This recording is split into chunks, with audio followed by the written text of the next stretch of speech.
be the designated privacy CEO of their company. That's added red tape on a small business. For a big business, it's not that big. They probably already have these positions made out.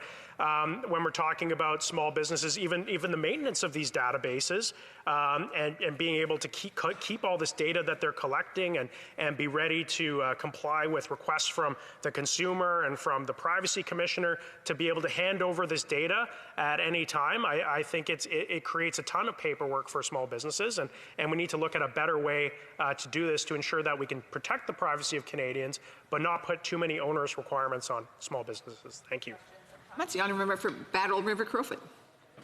Thank you very much, Madam Speaker, and I appreciate my honourable friend's speech, and he mentioned the dynamics of rural Canada and the challenges that are faced in terms of access to something as simple as the internet, and the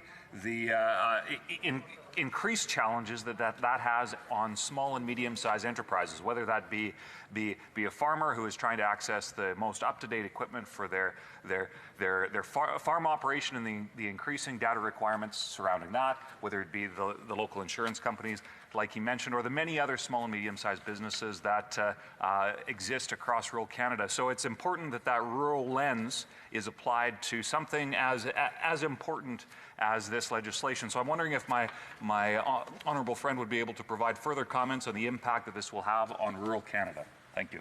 The honourable member for Sturgeon River Parkland. Well, thank you. And it's already hard enough for rural Canadian business people to access the growing digital economy, as I alluded to in my speech, talking about lack of access to high-speed internet. And we know that, the honourable member who asked the question is a farmer, and we know that agriculture is undergoing a massive shift to data. And I don't think there's anything in this bill that necessarily will impact the farmers themselves, but when we're talking about possibly relations between fertilizer companies, between suppliers, transportation, logistics, we could be talking about a number of new requirements. And from the farmers that I know, they just want to farm. And they don't want to become, they don't want to haggle over data and be purveyors of data. So yes, we have to consider those challenges as well. Thank you.